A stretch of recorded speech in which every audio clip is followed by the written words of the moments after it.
दिलेरगंज हत्याकांड है, उसमें भी आपका नाम जोड़ा जाता है कि जुलाई 1995। हमारा कोई नाम नहीं है उसमें, हमारा नाम बिल्कुल मैं नहीं तो है। इसीलिए ऑन रिकॉर्ड पूछ रहा हूँ हाँ ताकि बिल्कुल आपका पक्ष आ बिल्कुल जाए। बिल्कुल बिल्कुल।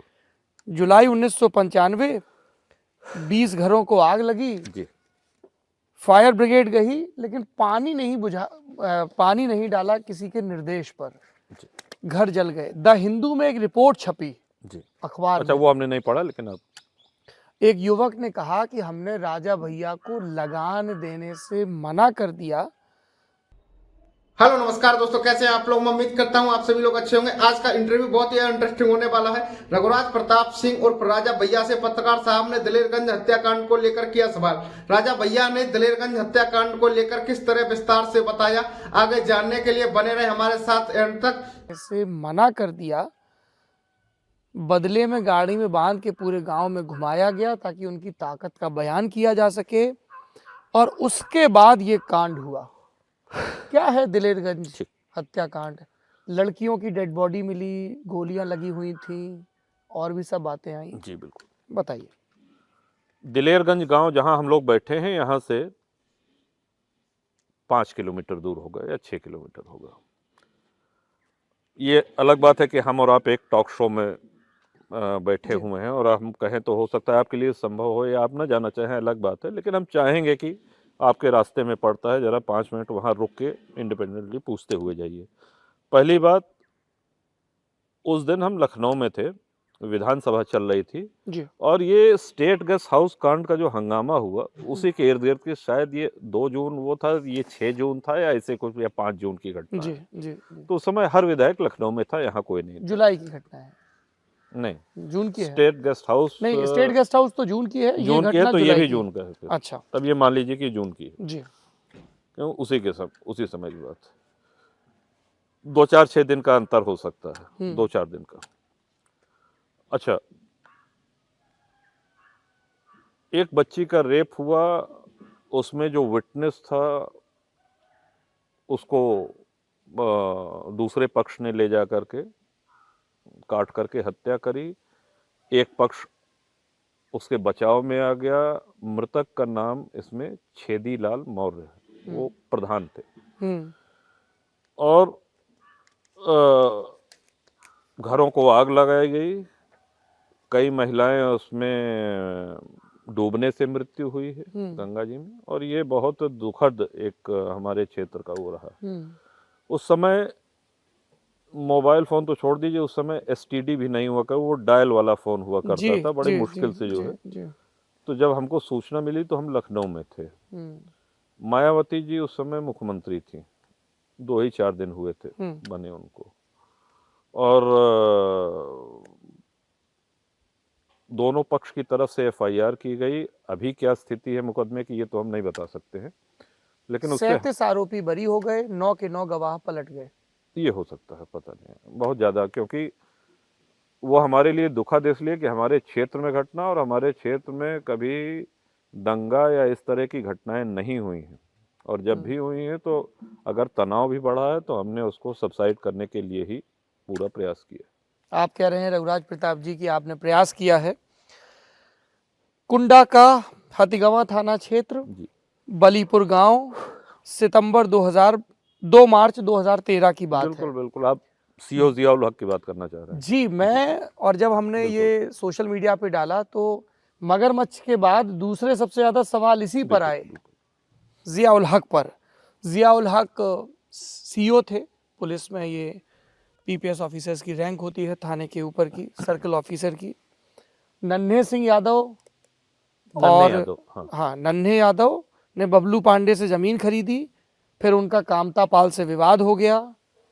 उस विवाद के बाद नन्हे यादव प्रधान की गोली मारकर हत्या हुई। बिल्कुल सही कह रहे हैं। उसके बाद भीड़ हिंसक हुई। जी बिल्कुल। और वहां पर पुलिस वाले पहुंचे, थाना प्रभारी, सीओ वगैरह। उसी गांव के 35 साल के गुड्डू सिंह हैं। जी हाँ, जी हाँ। ड्राइवर हैं आपके?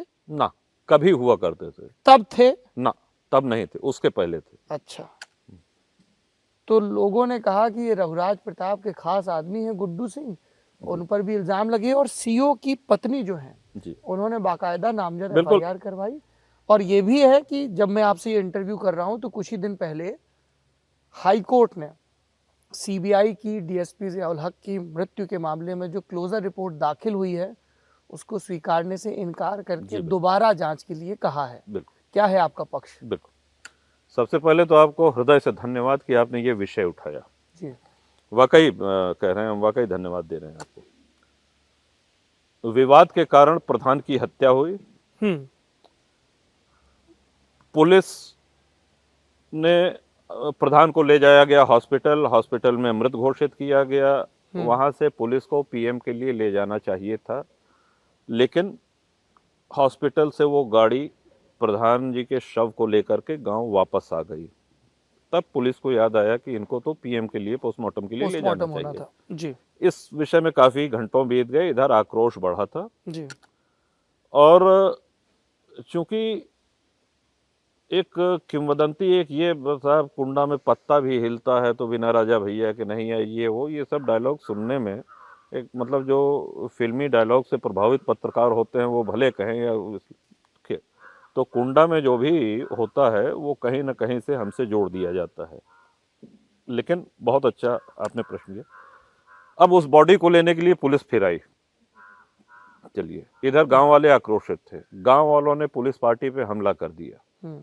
ठीक, जब पुलिस पार्टी पे हमला किया तो पुलिस पार्टी, उसमें 3-4 लोग थे, वो भागे। आप एक गली समझ लीजिए, उसमें सर्वेश मिश्रा थे और सब लोग एक गली समझ लीजिए जिसमें आगे आगे सीओ और इंस्पेक्टर और 2-3 सिपाही थे, वो आ रहे हैं। और जब सब पलट के उल्टा भागेंगे तो जो सबसे आगे है वो सबसे पीछे रह जाएगा। ठीक, भागे, पब्लिक ने दौड़ाया और बंदूक से उन पे सीओ पे वार किया, बंदूक के कुंदे से, बट से। वो बंदूक भरी हुई थी। जिसने वार किया उसके पेट में गोली लगी। नन्हे का भाई सुरेश यादव? जी हाँ, जिसने वार किया उसके पेट में गोली लगी। पीछे से नन्हे का लड़का जो और अभियुक्त थे वो आए, उसने बंदूक देखी, लाश देखी और सीओ को देखा। पहली बात तो ये भी हमको ये भी नहीं लगता है कि उस समय कोई जान रहा हो कि ये सीओ हैं कि सिपाही हैं, शायद ही कोई जान रहा हो। क्या जवाब दिया है? वहां पे कम से कम रहे होंगे, वहां पर भीड़ तो बहुत थी, लेकिन उस गली में करीब 20 प्रत्यक्षदर्शी तो अवश्य रहे होंगे। उनके सामने गोली मारी गई। हम ये भी कह रहे हैं कि मॉब फ्रेंजी का केस है, ये पूर्व नियोजित घटना नहीं है कि इनको करो तो ये यहाँ आएंगे तो फिर तुम इधर से गोली मारना तो तुम उधर से कवर करना। ये अच्छा, दूसरी बात, एक टेक्निकल हम आपको और बता दें, सीओ ज़ियाउल हक की हत्या का कोई भी एफआईआर हमारे ऊपर नहीं है, हम नामजद नहीं है उसमें। और डिटेल बता दे रहे हैं उसमें। एफआईआर का फुल फॉर्म होता है फर्स्ट इंफॉर्मेशन रिपोर्ट। जी। एसआईआर नहीं, सेकंड इंफॉर्मेशन रिपोर्ट नाम की कोई चीज नहीं होती है। जो एफआईआर है, एक बहुचर्चित केस आपको पत्रकार अपने ये रिपब्लिक भारत वाले अर्णव गोस्वामी, अर्णब जी वाला जी, अर्णब जी के ऊपर जब वो सुप्रीम कोर्ट गए, एफआईआर पे एफआईआर होने लगी, सोनिया जी पे टिप्पणी के विषय में लेकर के सुप्रीम कोर्ट की एकदम स्पष्ट रूलिंग थी कि बाकी सारे एफआईआर क्वैश कर दिए जाए। एफआईआर एक ही होता है, और कोई उस एविडेंस में सहायक कोई चीज हो तो उसको स्वीकार किया जाएगा, लेकिन एसआईआर नहीं हो सकता, सेकंड इन्फॉर्मेशन रिपोर्ट नहीं होती है। एफआईआर में हमारा कहीं कोई नाम नहीं। दूसरा, विधानसभा चल रही थी, पूरी विधानसभा के आगे कार्रवाई में आज भी दर्ज है। हमने स्वयं इस केस की सीबीआई मांग की, क्योंकि हम जानते थे कि इस सरकार में हम मंत्री हैं, प्रदेश की एजेंसी अगर जांच करेगी तो पक्षपात का आरोप लगेगा। केंद्र में कांग्रेस सरकार थी, 2013 की ये घटना है। हमने स्वयं किया, बल्कि कुछ दलीय नेताओं ने इसका विरोध भी किया कि सीबीआई क्यों, लोकल पुलिस जांच करे। हम कह नहीं, लोकल पुलिस नहीं, भारत की सर्वोच्च जांच संस्था सीबीआई है। और शायद ही कभी कोई ऐसा वो हो कि, हालांकि हम टेक्निकली आरोपी नहीं हैं, लेकिन फिर भी हम ये मांग कर रहे हैं कि इस प्रकरण की सीबीआई जांच होनी चाहिए। सीबीआई ने जांच करी और अपना परिणाम, हो सकता है कुछ तकनीकी खामियों के कारण उसको जांच को स्वीकार करने में, तो हम तभी हमने कहा था कि हम हर जांच फेस करने को तैयार है, बिल्कुल, और आगे भी तैयार है। रघुराज प्रताप जी, आपने कहा कि एफआईआर में आपका नाम नहीं था। जी। एसओ थे मनोज शुक्ला, उनकी हाँ मनुष्य उन्होंने एफआईआर की थी हथी गवाह के। जी पर इसके कुछ दिन बाद डीएसपी जियाउल हक की पत्नी परवीन आजाद जी वो तहरीर देती हैं। जी रघुराज प्रताप सिंह पर साजिश रचने का इल्जाम, आपके प्रतिनिधि हरिओम शंकर श्रीवास्तव, कुंडा के जिला पंचायत अध्यक्ष गुलशन यादव, रोहित सिंह और गुड्डू सिंह पर लूट, बलवा और हत्या का मुकदमा दर्ज किया जाए, ऐसी तहरीर। जी बिल्कुल जी। पहली बात तो कोई लूट नहीं हुई, जी लूट तो हुई नहीं। मैं तहरीर की बात कर जी रहा हूं। हम तहरीर की बात, और जब हम और आप यहाँ बैठे हैं, हम एक जिम्मेदार इंसान के नाते और आप एक वरिष्ठ जिम्मेदार पत्रकार के नाते, जी जो हमारे देश का कानून है उसी के तहत ही कार्रवाई हो सकती है, उसके अलावा नहीं। जब हमने कहा कि एफआईआर में हमारा नाम नहीं है, जी तो एफआईआर में हमारा नाम नहीं है। हम्म, उन्होंने जो हमारा और जिनके लोगों का अपने नाम लिया, कुछ दिया, उनके इस तहरीर को सीबीआई ने जांचा, इन बिंदुओं की जांच करी, पड़ताल करी, जो सच्चाई है सामने है। और जिन्होंने हत्या करी वो आज जेल में है, जिन्होंने हत्या करी वो आज जेल में है। ये इस तहरीर में एक नाम आया, गुलशन यादव, जी समाजवादी पार्टी से कैंडिडेट हैं। हाँ, सुनते हैं कि घोषणा हुई। जी जी दुरुस्त सुना आपने। जी आपके खिलाफ चुनाव लड़ रहे हैं, लड़े, लोकतंत्र है, बहुत से लोग लड़ते हैं। तो क्या हुआ, ये दोस्ती राजनीतिक रंजिश में कैसे बदल गई? नहीं, पहली बात तो दोस्ती वाली कोई वो नहीं है, लेकिन हाँ ठीक है, जिसको जिस पार्टी से चुनाव लड़ना हो उसमें हम क्यों रोकें किसी को। गुलशन यादव को राजनीतिक मौके आप ही ने दिए। लोग तो कहते हैं कि हाँ, आपकी मर्जी के बिना यहाँ जिला पंचायत अध्यक्ष नहीं बन पाता था कोई।